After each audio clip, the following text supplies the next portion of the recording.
I've played the first game about halfway through, around the time of its release-ish.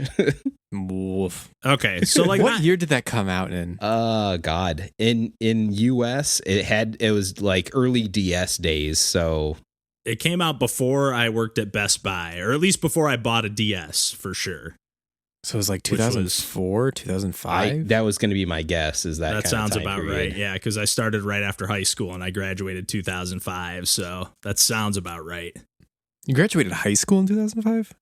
Yeah. We've had this conversation before. I know, man. Don't even ask Randall. Seriously, for Christ's sake. No, I always remember, forget.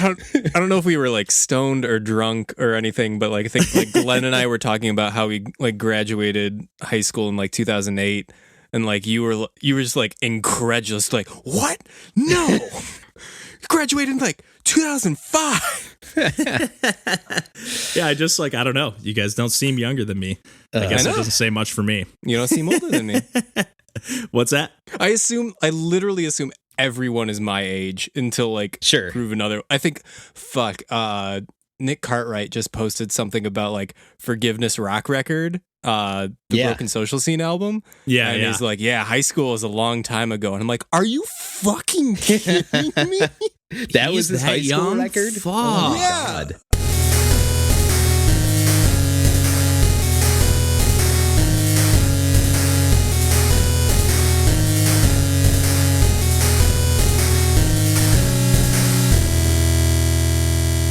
Hey everybody, welcome to Pursuing Pixels. This is episode number 54, and my name's Kevin Portelli, and I'm here tonight with Randall Nolery. Hey everybody. And John Hines. Hey there. And we're back for another week, and we're back as always to talk about some video games. I never know how to kick these episodes off. But I guess we're kind of just gonna, I don't know how to do anything. Guys. Yeah, I don't know how to host a podcast, but we're figuring it out as we go. Even a year in, we're still figuring things out. But always. But improving. I guess we're to kick things off. We're just gonna kind of kick the ball around today. We're just gonna kind of, warm things up a little bit, warm up the mics while we talk about what we've been dipping our toes into. I know I had a little bit of a tough time putting down Lonely Mountains Downhill. Mm-hmm. I'm not going to get into like another segment on it or anything, but I know you picked it up too, John. Have you played much of it at all? Or yeah, I've unlocked the second route, and I've played like one of the night mode levels of the first route. So like I've been playing around on it. I've committed to tank controls. I've now Good man. The very strong opinion that is the correct way to play the game. There you go. Good man. But no, it's very fun. I haven't gotten too much in depth, but I've started like the challenges and the unlocks, and I'm really pumped to keep playing it and really start doing. I've already like gotten a few shortcuts down on routes where I'm like, I'm feeling really good about that, so I'm pumped to like do some really more dangerous and dumber. Yeah, like mastering new jumps and stuff. Yeah, so we'll get into that, I'm sure, in the future. But I had to actually unhook my Xbox and hook up my Wii U, which I'll get into a little bit later. But you I only got one HDMI slot on that TV. What's going on? Well, I've got it all piped through my capture card, so I can like capture video just in case. Sure. So I actually did capture some Wii U footage, believe it or not. So I'll get into that a little bit later. But John, what have you been kind of messing around with in the meantime? I had a little bit of a crisis moment looking at my village in Animal Crossing compared to everyone else's and being like, it's just not good enough. The lots are too large. I needed to change the layout. So I've started another week or 2 week long process of moving every single house and every single shop. Oh my God. That's so expensive too. So expensive, and you can only do one per day. Right. So oh my God, the dedication you have is just unbelievable. It's gonna be gorgeous. I can't wait for. I actually had my sister and brother-in-law visit my town the other day, and like we were Skyping as we were doing it, and like they just started playing it, and like the second that they get to my my village, they just started laughing. They're like, we didn't even know you could have paths in this game. Like, is this even the same game? Or are we playing the same game? Did you stick them all together? Is that the plan now? They're all going to be in one area. I kind of had them spread out, but like I made everyone have like kind of suburban lots where every character had a yard, but because of that, they couldn't all fit on like the main area. Right. And then there are the mouths of the rivers that like those mouths you can't move. The rivers themselves you can. Right. But like I kind of had the rivers like twist around to get to that area, and that kind of created some awkward angles. So I just said screw it and made some straight lines for those rivers, and got a very rigid grid system now that there you go. Planned community. Let's do it. How time consuming was that? Just out of curiosity, like not in the matter of like the day breakdown, but like how much time does it take to like reroute all your rivers and stuff? It depends on if you're playing handheld or with a pro controller. Okay. Because there's some like just with the Joy-Cons, like getting a like actual like straight path, like it's a very unstreamlined process. Yes, the angles are tough, man. Yes, angles are tough. Like that's with a lot of games, though. Even like Celeste or something, you know, I had a really hard time hitting like those diagonal dashes. Like I was like, you gotta use the pro controller. Yeah, yeah. So like once I have the proper setup, then it doesn't get too bad. But you know, I'm not keeping track of time. I'm just listening to either like an album or like watching a TV show with Lauren while we're doing it. So it's probably a long time. I guess I just wanted to get at like, does it feel tedious? Because like that was one of the things that caught my eye when like they started showing all the features of the game. Was like, oh, you can like build, you know, all these, you can reroute like even the cliffs, and just that you can change the terrain of your island, and like that was like, oh, okay, that's like a little bit more interesting than I expected. So if it's like a somewhat streamlined process, I keep trying to convince myself that I sort of want this. You game. don't want I'm this just game. I just got to steer clear. You don't. I missed the boat already. Yeah, I know. I missed the boat already. Yeah. I would be like your siblings, John. Just like, what the hell is this? So no.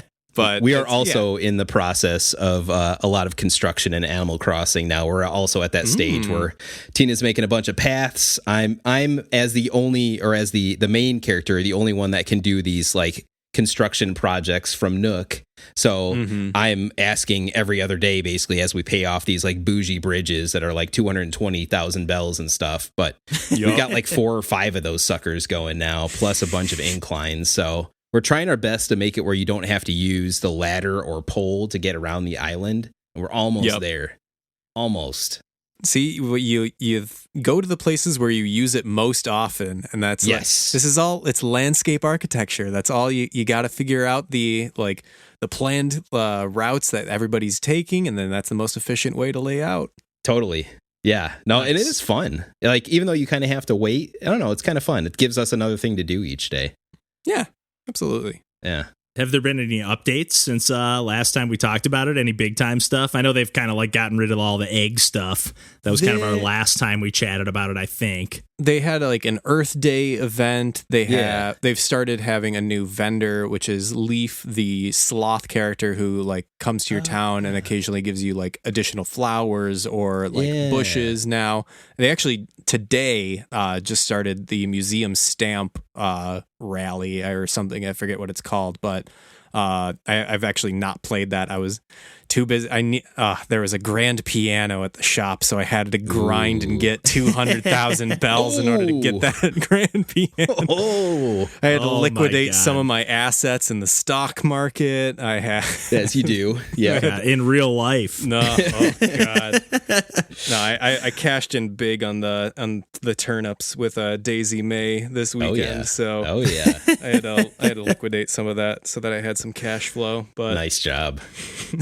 Oh man, that's too funny. Have you been playing anything else, Randall? Yeah. So just started not too long ago. Actually bought this when it was on sale for half off, but I'm playing the Ace Attorney Trilogy, Phoenix Wright. So nice. You finally snagged that, eh? Finally snagged it. And the reason why I waited is because I have all of these Ace Attorney games on DS. Huge DS guy. I've got a pretty massive DS collection. Tina and I, that was kind of like our formative. Oh, yeah. It's so good, man. It's amazing. I love it. And there's so many weird, quirky, like well-done games on that console. Yeah. And one-of-a-kind games. Yeah, like quirky, I guess, kind of covers that. But yeah.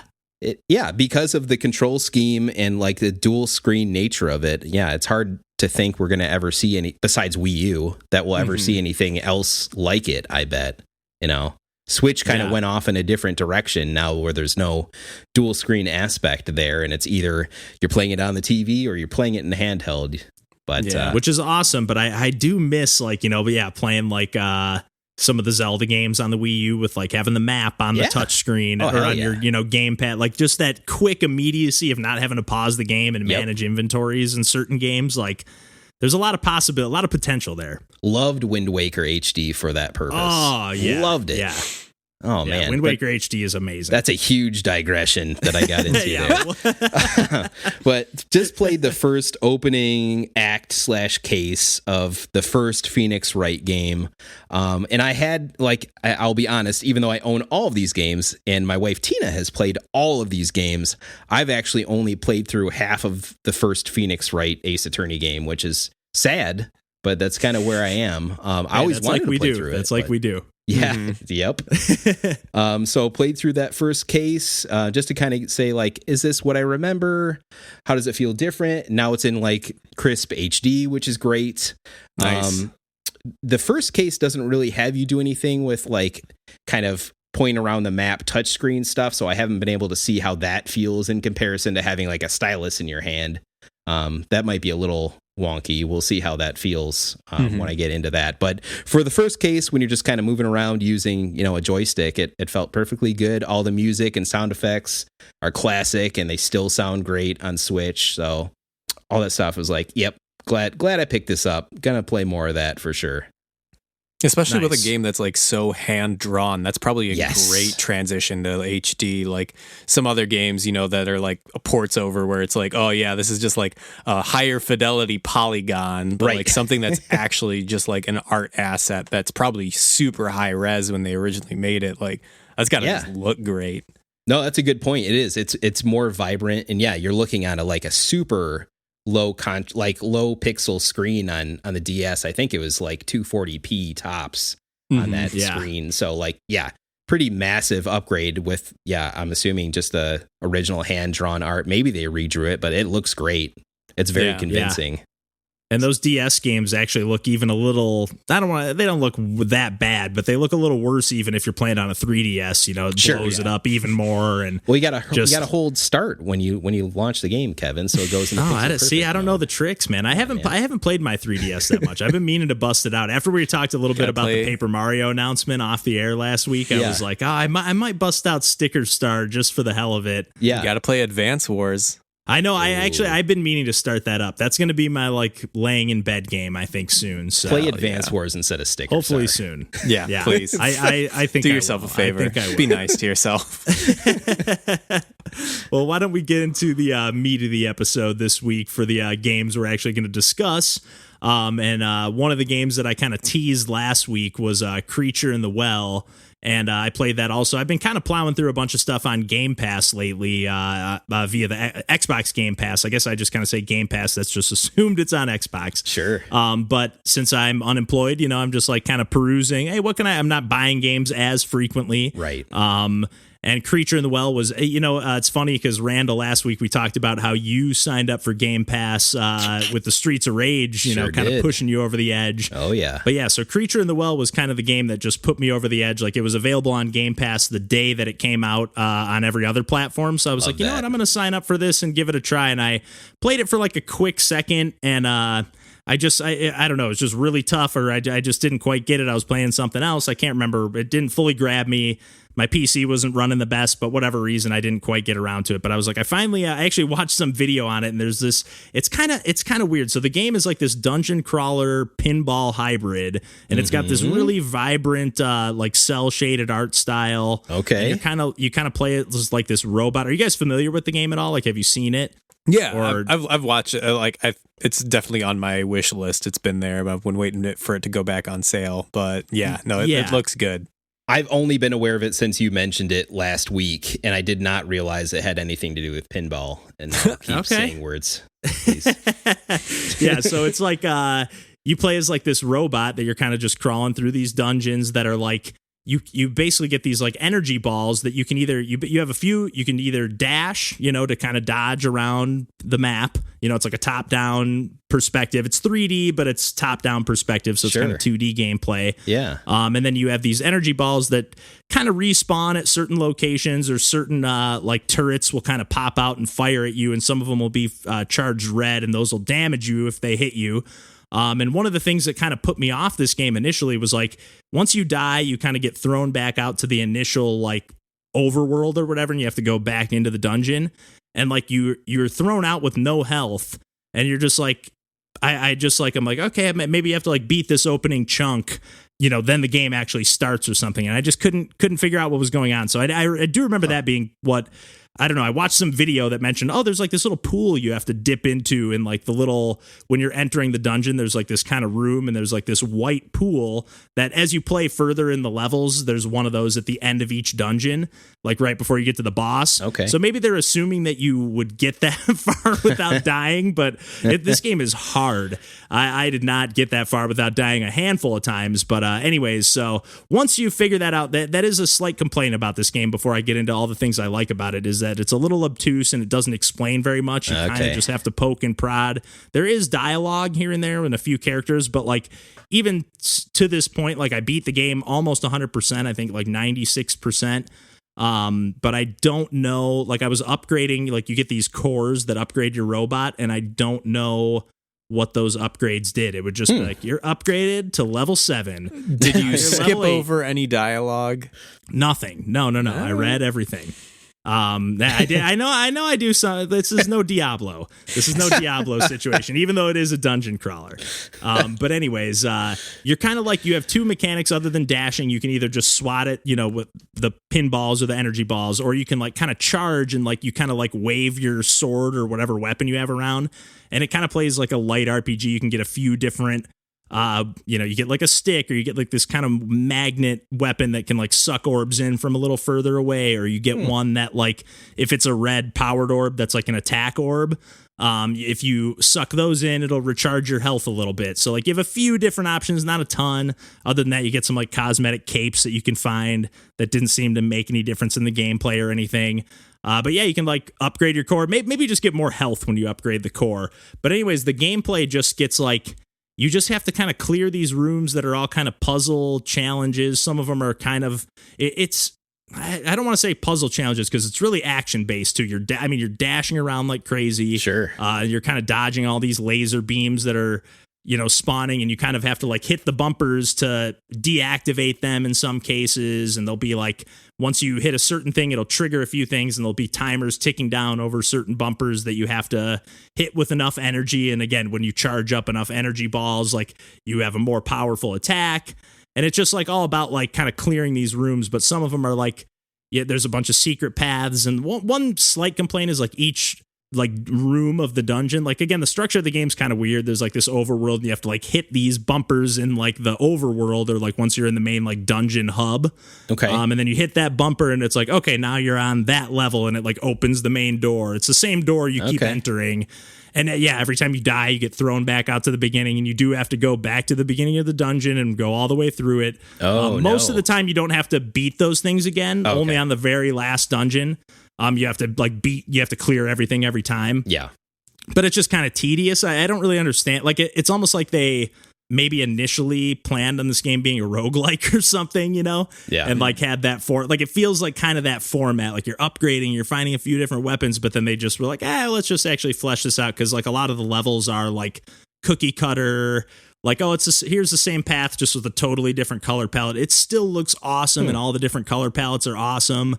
The soundtrack is fantastic. It's really minimalist. I think it is like the same for most levels. Like it's real vibey. It's really cool. The last level gets a little more intense. There's a little more melody going on, and it feels appropriate, and it's awesome. It's really vibey. I love the vibe of this game, but it is like, it does feel like they cut some corners in some regards, like just copy and pasting some things, That's too bad. That's a very small complaint, because the gameplay feels really fun, really frantic. I will say, like, if you're not into games that are difficult, just avoid this game. Like, it is pretty damn hard. Even after getting over that hump of like not understanding like that mechanic of healing and how you start, just the obtuseness of the game, if that's even a word. But I just overall, I had a really good time with it. I really like the vibe. Like I said, I saw it almost all the way through to 100%. I don't quite know what I missed because it seems like on the checklist I ticked almost everything off, other than like I missed like a cape or something.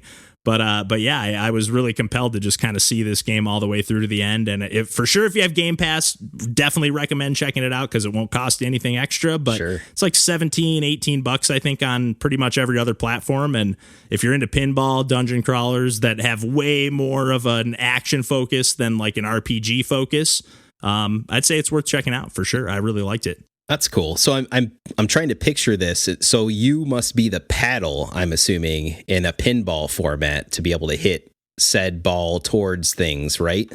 Well, you're playing as like a character. You're playing as like a character that's running around. Then you have like that sword, right? So like, but when you're doing that charge, you're able to like, it's not freeze time, but you like kind of like actually one of your weapons, you can actually like slow time as you take your shot. Okay. But like you'll kind of see like an arrow pointing at where you're going to be. Okay. So you like kind of charge and then, okay, now I'm going to aim over here and now I'm going to hit the, you can, thankfully you can remap the controls. So it felt kind of awkward to me the way it was originally laid out. But like, so I was using essentially the trigger to like charge, and you can almost hold that. There's no like limit to that. It just kind of hold it down.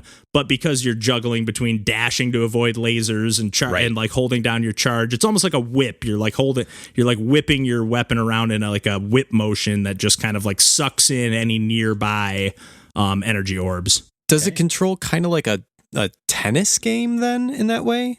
Yeah, I could see that. Sort of. I mean, obviously you don't have like the flexibility of like drop shots and, lob shots and stuff like that. It's like strictly top down on a 2D plane, but like, I mean, yeah, it's like an old school tennis game, or like an arcadey tennis game. I mean, yeah, you're kind of playing like a tennis player running around that just catching the ball and I guess more like racquetball because you're like bouncing it off the walls like crazy and like bouncing it off the bumpers and like some of the challenges are like really difficult. Like you have to like be perfectly lined up. But again, one of the weapons you get is like you can actually see like a laser sight of your where you're going to be firing the weapon at. That helps. Or where you're going to be firing the energy orbs off to. So like you can actually line it up, but like some of them have to be perfect, like right in the center, and then it banks off like everything perfectly because otherwise you won't hit it in the right amount of time, So because like it'll trigger off certain bumpers that you have to clear in a certain number of time or a certain time limit. So I don't know. There's a stiff challenge, but I found myself always wanting to overcome that challenge. Yeah. Which I can't say for every game. There's definitely games where I'm like, this is a little too hard for me.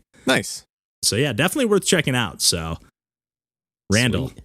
Game Pass. You got that trial. I did download it. When you mentioned it last week, I downloaded it. So it is on my hard drive on my Xbox. I've just not booted it yet.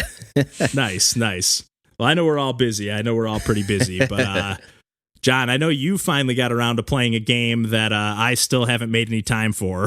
But what have you been getting around to? Yeah, so for my birthday, I picked up a European copy of Luigi's Mansion.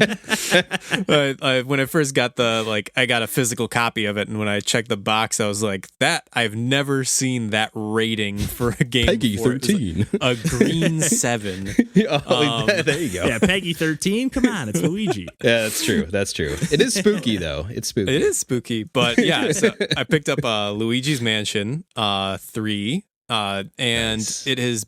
I actually never played the original, but I did play Dark Moon for the 3DS. Same. And I enjoyed that game a lot. That one is a lot more arcadey, like level structure, where like you'll go in and play a level, and then as soon as you beat that level, you'll like go back to the main menu screen. You have to select like a new thing. There's not like a continuous like overworld where you're all in like in the original where there's just the one mansion, or in this game where you're on multiple floors of a hotel, and like there's an autosave feature, so like basically like wherever you end up on with the last autosave is where you'll go. It's actually like one of my main complaints with the game is that it's kind of clunky in terms of like menus and presentation.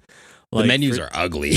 It does not feel like a first-party Nintendo game. I was just gonna say that doesn't sound like Nintendo. Yeah. No, it's really feels kind of like a third-party GameCube game in that respect, especially like with like the fact that like I was really hoping that there would just be like a save and quit to main menu option, but no, there's just a go to the title screen and then it prompts you as like you'll lose all progress from your last autosave, and it's like, all right, how do I prompt an autosave other than like just going to a new room and hoping that it will like the little icon will show up at the bottom of the screen. Right. But in spite of all that, like I think it's a really great game. I've really enjoyed like the sandbox elements of just exploring and seeing what's interactable and like going and solve. Like every single puzzle is so charming. There's never been one that I've like felt like, oh, this is a dumb solution or like something that's not satisfying. Like every room that I've gone into, like that if there's like a little secret, like there are hidden gems for like each floor of the hotel. And there are some that like I've seen and I was like, okay, I don't know how to get to that, but I will figure it out. And I'll like go by like, okay, what are the rooms surrounding it? And like, what are the environmental like objects that are nearby that maybe I can interact with and figure it out. It's just been a joy to play. Like I've really had a lot of fun just exploring and being like, yeah, this is a fun game to be in and just kind of like mess around with in the mechanics. It is fun. The atmosphere is great on this game. I love the atmosphere of this game. They nailed that part of it. Mm-hmm. Yeah. How far are you into the game, John? So a fun thing that they do, I kind of like about it is that each boss that you beat, each ghost will have a button for the elevator that you're using to get to each floor. So like you're kind of jumping around. Like the first one, you're taking the staircase up and you're going to like you initially like all your rooms were on the 5th floor. So then you go down to the basement and you're making your way back up the hotel. So I think I'm at like the 6th floor out of what looks to be either like I think there's 13 floors and maybe a penthouse. It looks like. But yeah, no, it's there's still a ton of stuff that will like I don't think I'm halfway through the game because there's plenty of like smaller things. Like I just unlocked boos because there are ghosts and then there are boos, and I think each floor has a boo that you have to hunt down, and like you can spend your money on like getting a marker on your map that'll show you like where the boo will be, and like you need to solve a puzzle in order to unlock or find. Right. So I'm still getting mechanics. I'm still getting like new things introduced to me, even like this point in the game. Yeah, and you played a little online too, right? I did. So like I started playing some of the multiplayer just to see, because like I think one of the updates that it said right when I loaded the game was that, oh, now you can play like solo in multiplayer, so you can get a feel for what it's like. Because again, like the menu system and like the overall presentation of it like doesn't really do much to explain, or like it'll give you the option and then it's just like kind of a gross looking splash page with all the information on it, like kind of like if you opened up a manual like to the game, but like just on a screen that like is not fun to look at. Like I read through it, but like I think I made it like 2 pages in before I'm like, I'll just figure it out. Is it anything like the experience sort of like when you're playing like a Mario Party game for the first time and like you have to read the rules for every single mini game? No, because those are like concise. Right. Yeah, I guess it's usually you don't even need to scroll. It's like A does this, B does this, joystick does this. Honestly, start. Yeah, no, I love the presentation of the like the early Mario Party games. Like I think that was really clear because there was only like it told you the controls, it told you the like objective, and then it told you tips. That was it. That's all you needed. But like I played a couple rounds by myself, and that like was just to get the controls, because it's pretty impossible to play at least Scare Scraper, which is the like non-local multiplayer. There's also I think it's Scare Park. I honestly don't remember because I wasn't able to play because it's only local multiplayer, but it's up to like 8 players local for those modes. But Scare Scraper is I think it's a randomly generated like floors of a hotel. So it's like every time I've played has been 5 floors, and every time I've played, Jeez. I've not cleared 1 floor. Oh my gosh. So I can't imagine doing like the 20 floor option. Wow. Oh, geez.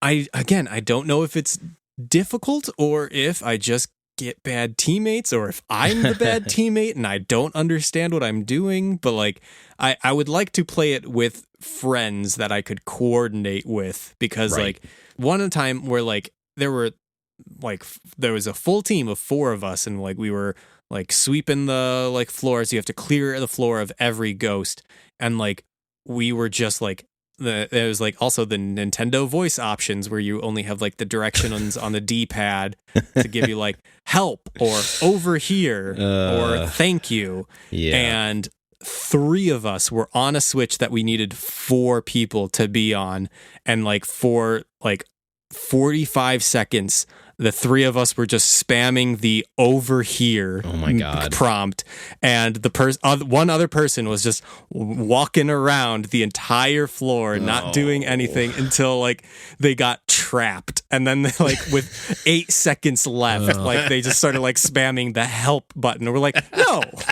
We're not doing it. Like, we've lost. Your time is wasted. You can't play with strangers. That sounds like us playing Toe Jam, Randall. Yep. The one time, just like, we got some people join the game. I guess we're done playing Toe Jam. It's over. Right. I mean, like, I don't know if it's just like there's just not a huge player base where like Probably not. Like I've played a couple like bad rounds of Splatoon, but like that never like is the case for every round. Like I'll always have like you have the good ones with the bad ones, but more often than not, like I have a great online experience. But I am holding out for Luigi's Mansion 3 until I can coordinate with friends only. Sure, because that's just not the selling point of this game for me personally. Yeah. It does seem like a tacked on mode. But hey, there's some doesn't paid even seem that DLC tacked for on. that mode. Like, really? Yes. Oh man, I was For the excuse me. multiplayer. Sorry. It seems like it's a really good fleshed out mode, but like I think it is just 100% dependent on the player base. Like, Yeah. I can't imagine unless like there's this huge Luigi's Mansion 3 resurgence or an esports league. Like Maybe around Halloween or something. Yeah. There you go. Yeah, I know you dipped your toe in again, Randall. Did you play it much more at all? Or Yeah. I completed the floor I was on, which I think was floor 3, because I got the little elevator light up button for level 4. Nice. But I did not get a chance to go to level 4 just yet. But yeah, I played it for a good hour and a half last night. Like, oh yeah, this game's great. Like, control scheme takes a little bit of getting used to, I'll say. It's like kind of surprisingly complex for a Nintendo game, actually, in the control scheme, but it's great. I love it. Yeah, it's like dual stick where like one of the sticks is 360 or like a sphere. Like it's not even just like like it's all omnidirectional, but like you have to be facing in one direction with like the left control stick before you can start positioning the second control stick. Like it makes sense once you start playing it, but like for a while there I was like, oh, this will just be like a dual stick shooter where like I'm like inverted y-axis in this, and I was like, no, it's not that at all. Let alone like having to combine shoulder buttons for certain moves and things like that. Yeah, there's a lot going on. Okay, man, I have the cartridge sitting on my shelf, so I gotta fire this game up. Yeah, plug it in. But actually, now that we're talking about that, speaking of Nintendo games that sometimes get a little bit trickier on the control end, at least for me, I'm having a little bit of a tough time. We teased little Wii U action earlier in the episode. And I, like I said, I had to unhook my Xbox because I was playing too much Lonely Mountains Downhill, hooked up my Wii U, and I started playing some Yoshi's Woolly World, not Crafted World. I'm a generation behind here. But I was just kind of we were talking a little bit off the air about the new Paper Mario game that just got announced, and then we talked a little bit about Color Splash, and then it just got me thinking about my Wii U, and I was like, I keep saying I'm going to play Woolly World. I think I played like the first level or something way back when I bought it, but just never fully got around to it. Right. And I'm really kind of torn on this game because it's from Good Feel. It's from Nintendo, obviously, but from Good Feel, who previously made Kirby's Epic Yarn and then also made Yoshi's Crafted World. Yep. But I loved Kirby's Epic Yarn. Like, I loved that experience. And this game is like so close to that. It's so close, but like I do feel like it's missing some of the like finer touches, and it's been a while. I have not played Epic Yarn since I was in college, but I feel like that game, like every level had its own distinct song and its own whatever. I'm hearing a lot of repeat songs in Yoshi's Woolly World so far. They're great songs. Like there's this one particular like funky bass line. I immediately was like, oh, where's John? Where's John? Like every time I hear a cool bass line, it's just obviously. I'm flattered. But anyway. But yeah, I couldn't capture the video on the Wii U. I wanted to. I was like digging the song so much, but yeah, no. There's some limited features there. But anyways, and actually, real quick on the Wii U, there are no good controller options for the Wii U. Like the Pro Controller, dude, the gamepad. The gamepad's your best option, other than either the gamepad or a classic controller from the Wii. It's a proto Switch. It is a proto Switch. Sort of, but see, the difference is that they have the joysticks are both on top. Right. So they're both up high, even on the Pro Controller, where they're usually offset like they are on an Xbox controller or on the Switch Pro Controller. But they're up top. Like, I don't know, it just feels so... I can't use the Pro Controller. I would agree with that. I don't like the joysticks up top like that either. I think for like maybe game or two, like for certain games, like if you were only playing a first person shooter, maybe I would dig it. But like for like if I'm I busted it out and I was like, oh, I'm gonna play some Woolly World, and I was like, yeah, I held it in my hand for 1 second. I was like, nope, classic controller. I'm pulling that out immediately because it just feels just the holding my thumb over like way over to the left to hit the face buttons is just a little tough. Yeah, my right thumb, that is. So did you have a classic controller Pro with the handles? No, I have the classic controller from the Wii, the old school one. Sure. Yeah. But it still feels pretty good. And again, I'm getting a little sidetracked here. I wanted to talk about some Woolly World. And this game, the reason I'm torn is because it's pretty close. It's a pretty worthy successor to Yoshi's Island. I would agree. The Super Nintendo, I believe. I truly feel like it inherits a lot of the mechanics, and many Yoshi games have come and gone since. There's a lot of, Yoshi is kind of like Kirby. They use him for a lot of like spin-off games and all kinds of weird, just gimmicky games. That some which I really like actually, and some not so much. But like this one kind of goes back more true to form, but like you can throw the eggs, or in this case balls of yarn, and like the visuals are great. Like the Wii U, like it holds up great. Again, this is another game that just looks fantastic. Agreed. It felt like I was playing it on the Switch. It didn't feel like I was playing an old game or anything. Right. But yeah, like the levels are almost a little too long. Like they're really exploratory. It's almost like, at first I was like, this is kind of like, it's almost like a Metroidvania without having all the Metroidvania stuff. Like it's giving me that element of exploration that I like without all the like, oh, where should I go next? And it's got whatever, puzzles instead of abilities. Exactly. And for the most part, I really love like almost every secret is like, there's like a night, like you can see like, oh, here's like a little like piece of fabric that's kind of ruffled up, and you can see like, oh, I think I can push on that. But like every once in a while they'll go like New Super Mario Brothers style, and it'll just be like, oh, here's an invisible thing that you can just disappears with like a see-through circle around your character. And it's like they do so much work to make it so immersive almost across the board. It's like that drives me nuts in the Mario games, but it drives me even more nuts here when they have like such a great aesthetic that is like, I don't know, they just almost nail it, but I don't know, that stuff takes me out of it a little bit. But again, I'm being super nitpicky because the gameplay, like, it feels great to play. It like the speed of Yoshi, all the different, like, there's all the different abilities, like a bunch of new ones, like you turn into like an umbrella, and you turn into like a mole digging machine, and you turn into a giant Yoshi that smashes through stuff, like all these different kind of mini game-esque levels that are pretty tough to get through. Like, you're on a quick timer that you have to, you know, gather a clock that resets. It's like a 20-second countdown, and it's like you're kind of you know, if you decide like, hey, I'm gonna go for that extra piece of yarn, and again, it's just super tough in that, just like the Yoshi's Island, to get like 100% on the levels. Like, if you're going for that, just forget about it. Like, I was trying at first, like, even just like, I'll go for all the yarn. Like, when I'm playing Donkey Kong, I'm at least like, okay, I'm going to go for Kong on every level. Right. I might not get every puzzle piece. I might not get every blow on every dandelion in the game. But, like, you know, I'm going to go for, like, the main collectibles that, like, might unlock a new level or a new secret or something, you know? Right. And this game, I was just like, there's no way. There's no way in hell. Because, like, every time you die...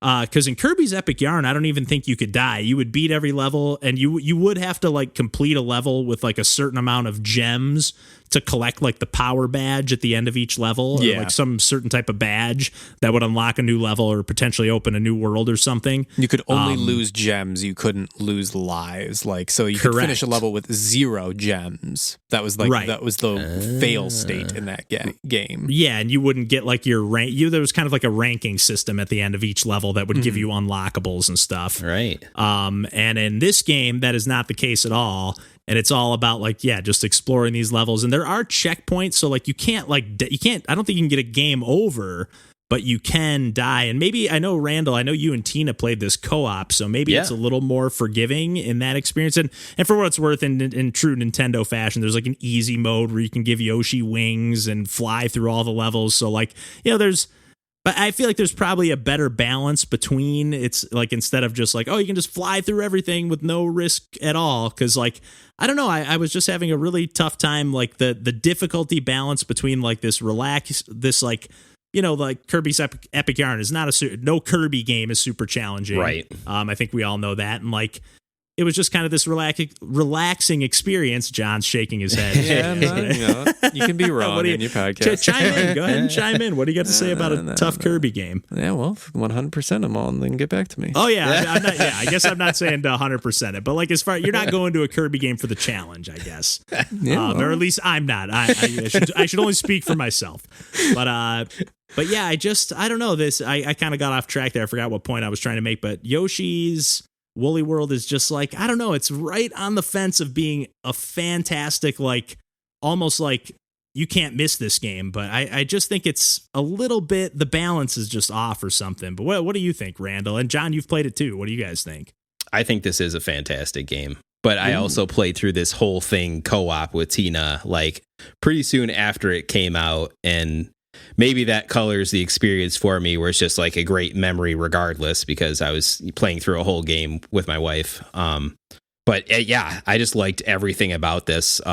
Tina's also a big knitter, so that was, like, a huge thing too, that it was everything was wool and yarn and fiber based. Like, that was just super cool. And, like, they just did a really good job, especially because Wii U being HD, you could see, like, the detail and, like, the frizziness, right, of the yarn and things like that. So I don't know. There's a lot of that going around where, you know, there's always something cool and fun to look at in each level.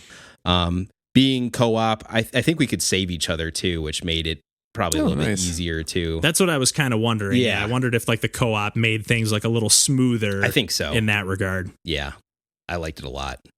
Yeah, and it's super, when you're touching on the art and stuff, like, it's not just, like, aesthetically, but it's really, like, clever, like, the way they, like, construct things. Like, I don't know for sure, but, like, the level I'm on right now, like, it seems like there's, like, it might not be, but it seems like there's almost like a giant wiggler being constructed in the background. Like, I'm in this desert world, and, like, at the end of some of the levels, they'll be like, oh, first there was, like, 2 giant, like, yellow balls of yarn, and now there's, like, 4 of them stitched together. And, like, I don't know for sure. Maybe it's just like a little nod or a little, Easter egg or something. But either way, it's just all little touches are really clever and creative. But what about you, John? I know you played this a while back, but yeah, I played it years ago. God, I don't even remember it. Like, probably right when it came out, but Like I remember liking it.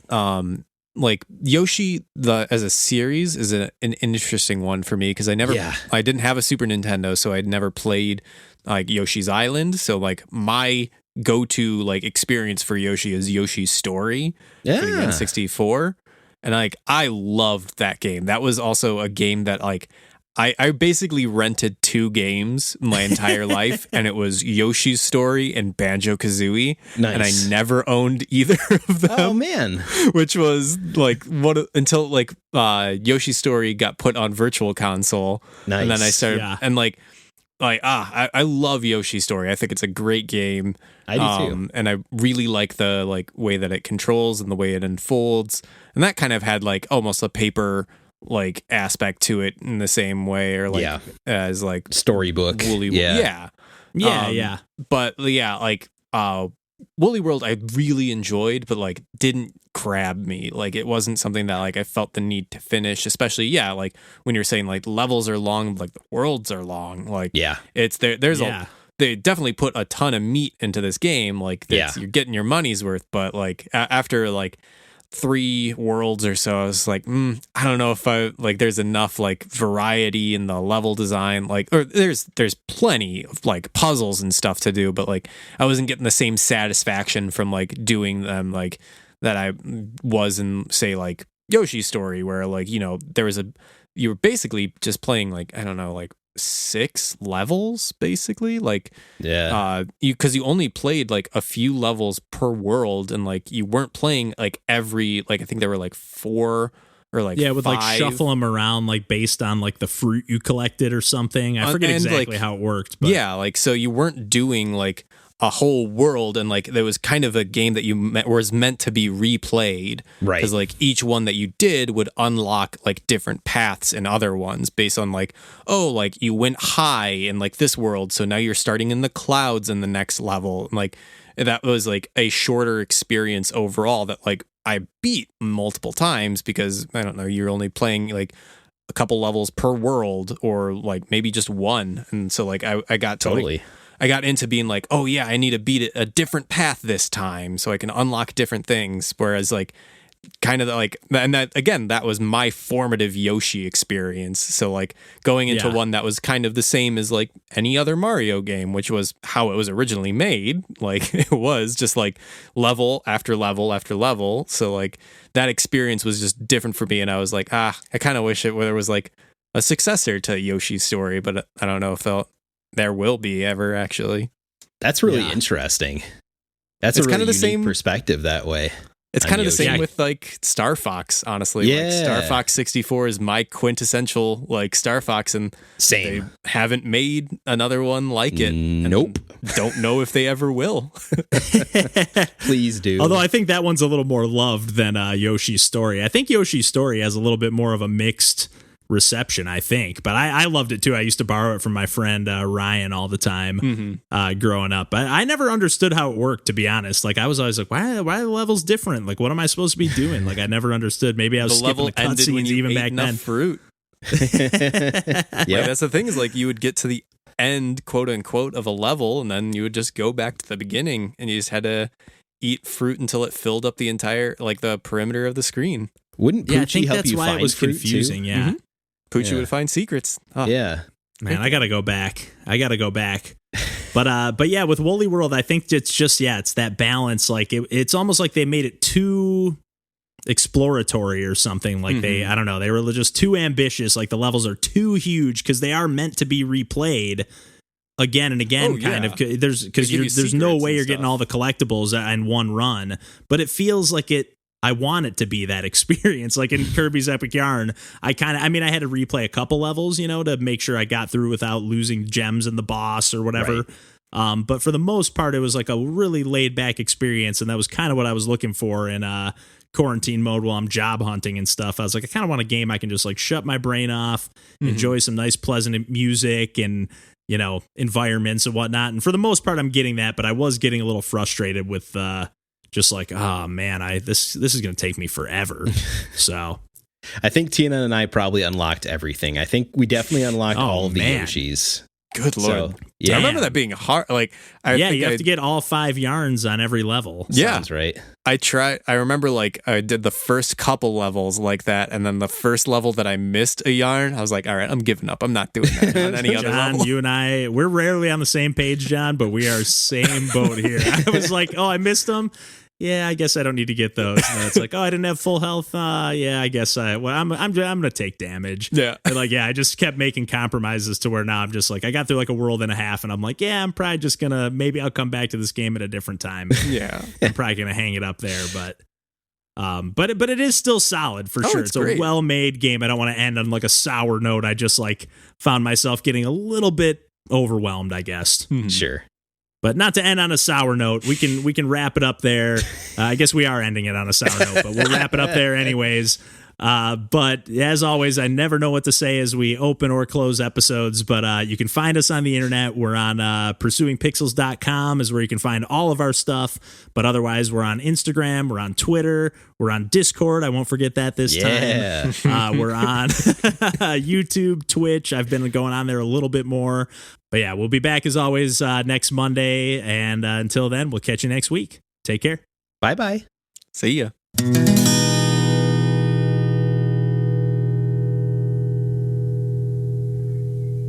Didn't realize I had so many Yoshi feelings. I know, man. That's great. You're going to have to dig deeper.